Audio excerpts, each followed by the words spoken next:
ભાયાવદર ખાતે કોંગ્રેસ અને ભાજપના આગેવાનોએ એકબીજા ઉપર હુમલો કર્યાના આક્ષેપો સાથે સામસામે ફરિયાદ નોંધાવી છે। ભાયાવદર ગામે સોમવારના રોજ પાનના ગલ્લા પર કોંગ્રેસના આગેવાન નયન જીવવાની બેઠા હતા। તે દરમિયાન ભાજપ જામકંડોરણા પ્રભારી ઇન્દ્ર વિજયસિંહ ચુડાસમા અને તેના મળતિયાઓએ હુમલો કર્યો હતો। બીજી તરફ આ બાબતે ભાજપના મહામંત્રીએ પણ કોંગ્રેસના આગેવાન ઉપર હુમલો કર્યાના આક્ષેપો કર્યા હતા। સામસામે બંને પક્ષના આગેવાનોએ આક્ષેપો કરતા સમગ્ર મામલો પોલીસ મથકે પહોંચ્યો હતો। જો કે હુમલાના સીસીટીવી ફૂટેજ બાદ જ સામસામે ફરિયાદ નોંધાઈ હતી। આ સંદર્ભે કોંગ્રેસ દ્વારા 14મીના રોજ બંધનું એલાન આપવામાં આવ્યું હતું, પરંતુ તેનો મિશ્ર પ્રતિસાદ મળ્યો હતો। નગરપાલિકા પ્રમુખ રેખાબેન સિનોજિયા તેમજ આગેવાનો દ્વારા ભાયાવદર પોલીસ સ્ટેશને જઈને આવેદનપત્ર આપ્યું હતું। બીજી તરફ પ્રમુખે આક્ષેપ કર્યા હતા કે કોંગ્રેસ નગરપાલિકાની ચૂંટણી હારી ગઈ એટલા માટે આવા ખોટા તૂત ઊભા કરી રહ્યા છે। ભાયાવદર હમણાં મારી માથે જે હુમલો કરવામાં આવ્યો એના અનુસંધાને આખી વાતની એ છે કે સરકારનું જાહેરનામું 9 તારીખે 5 વાગે બહાર પડ્યું। ઓફિશિયલી જાહેરનામું બહાર પડેલું નહોતું એને સમાજવાડીમાં કે નથી ગામમાં જાહેરાત કરીને પોલીસે કાર્યવાહી જાહેરાત કરીને પબ્લિકને કીધેલું કે આ જાહેરનામું બહાર પડ્યું। તેમ છતાં તે દિવસે જ 5 વાગે જાહેરનામું બહાર પડ્યું ને રાતે 8 વાગે અમારા સમાજની અંદર એક લગ્ન હોય પાટીદાર સમાજના દીકરાના, આ લગ્નમાં છોકરાઓને જાહેરનામા બાબત કંઈ ખ્યાલ નહોતો ને ફટાકડા ફોડ્યા।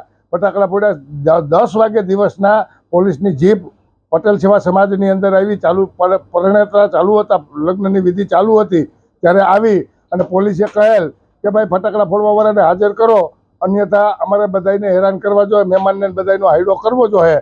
આ બાબતેથી જે ગરધણી હતા તે ગભરાઈ અને પોલીસના કહેવા મુજબ એને બે જણાને મોકલી દીધા કે ભાઈ આ 2 જણા હતા, જાહેરનામા ભંગનો ગુનો થાય છે, કોઈ મોટો ગુનો કરેલો નહોતો।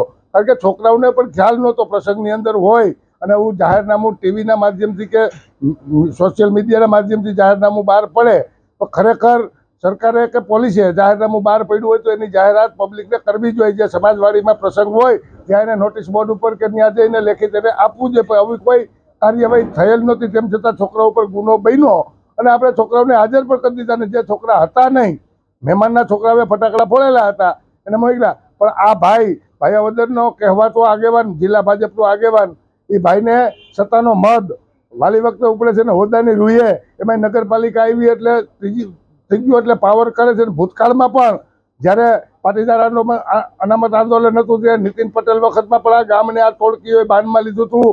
એક હોળીના દિવસે બેનર તૂટ્યું હતું ત્યારે પણ ગામમાં બાનમાં લીધું હતું। અને સાથે હું પણ ભાજપમાં હતો અને ભાજપમાં ધારાસભ્ય મહેન્દ્રભાઈ ચુટાડાને એને આભાર વિધિ કાર્યકરોનો એક કાર્યક્રમ ઉપલેટા રાખેલ હતો। આ કાર્યક્રમની અંદર સંસદ સભ્ય, ધારાસભ્ય અને જિલ્લા ભાજપની આખી ટીમમાં મને આમંત્રણ આપીને સ્ટેજ ઉપર બેહાડવા બાબતે બધાને બેફામ ગાળો બોલી અને આ ઇન્દ્રજીતની વિરુદ્ધ જિલ્લા ભાજપના પ્રદેશ ભાજપમાં ફરિયાદ કરેલી હતી ને હું ભાજપમાં હતી। આ વ્યક્તિ ભ્રષ્ટાચારી છે, આ વ્યક્તિ ભાયાવદરની અંદર દાદાગીરી ને લુખાગીરી કરે છે અને જે દારૂ વેચે અને 2 નંબરનો ધંધો કરે છે એવા લોકોની છત્ર છે, આ ભાઈની છત્ર છે એમાં જ આ ધંધો કરે છે અને બચાવ કરવા માટે તો મારી માટે હુમલો કરવામાં આવ્યો। હુમલો આવ્યો તો એક જ જ્ઞાતિ કેમ? હું નથી કહેતો, મેં કીધું છે કે આ લોકો હતા, પણ સીસીટીવીની અંદર પ્રૂફ થયેલું છે ને ભાઈ અત્યારે પોતાનો બચાવ કરવા નીકળ્યા છે। અને ગામમાં નગરપાલિકાના પ્રમુખ એમ કહે છે કે મેં શાંતિ સમિતિની બેઠક, તો શાંતિ સમિતિની બેઠક સર્વજ્ઞાતિ અને બિનરાજકીય, આ કેને કહેવાય બિનરાજકીય કહેવાય એને કે જે પોતે નામ આપે છે શાંતિ સમિતિનું બિનરાજકીય અને ત્યાં વાત કરે છે રાજકારણની, એનો આખા કહે એમાં ઊંચી આંગળી કરવાવાળા છે પ્રમુખ। આ પ્રમુખ પાટીદાર કરે કે હું પાટીદારની દીકરી તો એના કામ જોઈ લ્યો, તો હમણાં પાટીદારનો વિરોધ કરવા પણ ગયા હતા તો કેવી રીતે પાટીદાર?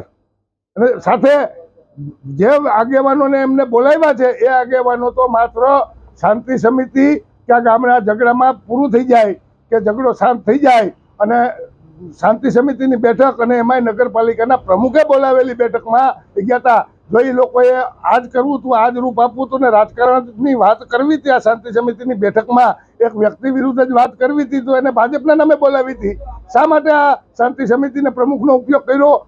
પ્રમુખ એક વસ્તુ જુદી છે, એ ગામ સમજના છે, કોઈ પક્ષના ના હોય પ્રમુખ, અને તોય એના નામે કરી અને પોતે હવાથી અમારે છે ને જે વસ્તુ મેં રહી વાત ફરિયાદની મને મારવાની, મને મારેલો છે માર તે બાબતનું મેં પોલીસમાં ફરિયાદ કરેલી છે. પોલીસે એવિડન્સ પાકા તપાસ કર્યા. મને ભરોસો છે ન્યાયતંત્ર ઉપર એ દૂધનું દૂધ અને પાણીનું પાણી કરશે, જવાબદારો સામે પગલાં ભરશે. આજે મીડિયા મિત્રોનું સ્વાગત છે.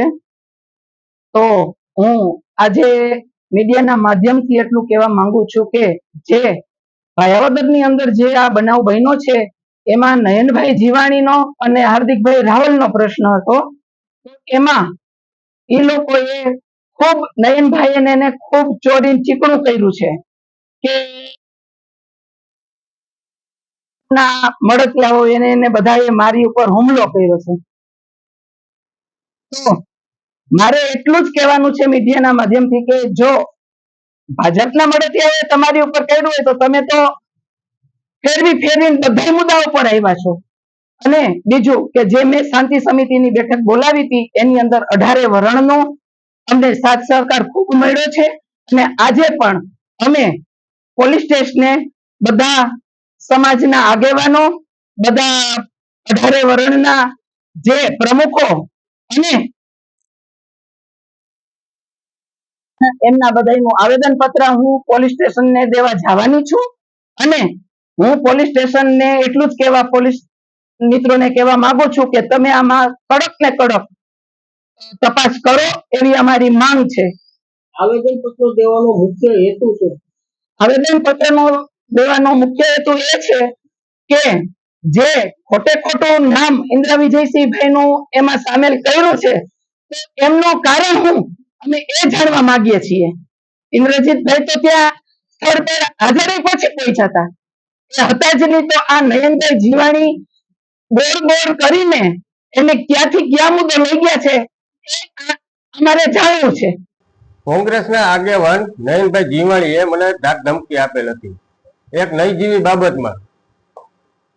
કઈ બાબત કઈ? એક ફટાકડાની બાબત હતી. એમાં એક મેસેજ વાયરલ કરેલો હતો. એ મેસેજનો મેં સારો જવાબ આપેલો હતો. ત્યારબાદ મને બીજા થ્રુ ધમકી આપેલી, મારા પ્રમુખ દ્વારા, મારા બ્રહ્મ સમાજના પ્રમુખ દ્વારા, બધા દ્વારા મને ધમકી આપેલી હતી કે મને જાનથી મારી નાખવી, આમ તેમ. આ બાબતે તમે પોલીસને જાણ કરી? ના, હજી મેં જાણ નથી કરેલી.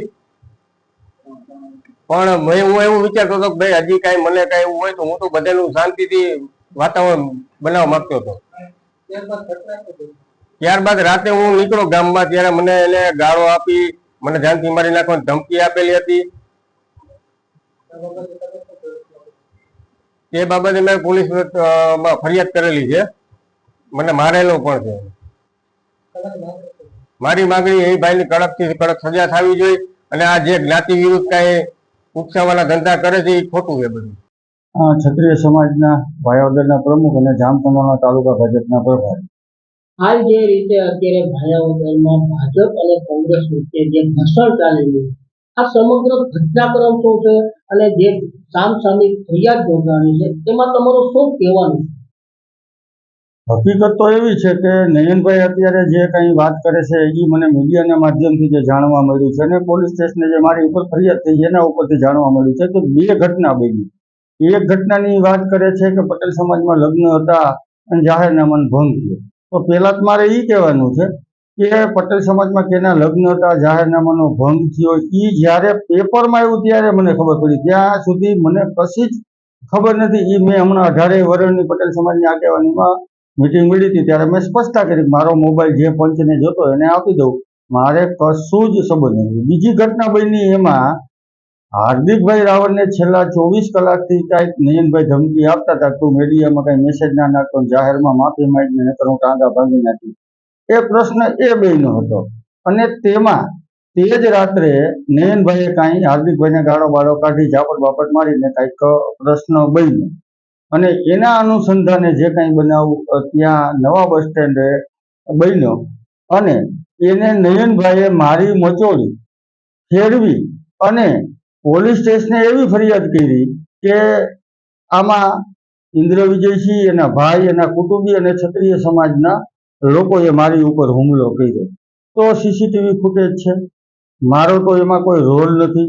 મને બેમાંથી એક પણ ઘટનાની જાણ નહોતી. મને જ્યારે અમારા ભાજપના આગેવાનનો ફોન આવ્યો કે બસ સ્ટેન્ડે આવો બનાવ બને છે, તો હું ગામના આ છેડે રહું છું, નયન જીવાણી ગામના બીજા છેડે રીતે સ્વાભાવિક હું ત્યાં પહોંચતા મારે 5-10 મિનિટ થાય. હું ત્યાં ગયો તો ટોળા હતા અને અમુક છોકરા શટર પાસે માથાકૂટ કરતા હતા. હું ટોળામાં જવા જ ગયો તો મને અમુક લોકો રોક્યો. મેં કીધું મને જવા તો દો. નયન ક્યાં? નયન એક દુકાનની અંદર ભરાઈને અંદરથી શટર બંધ કરી દીધું હતું. પણ મારી ત્યાં સીસીટીવી ફૂટેજમાં પોલીસના મિત્રો એમ કહે છે કે હાજરી છે.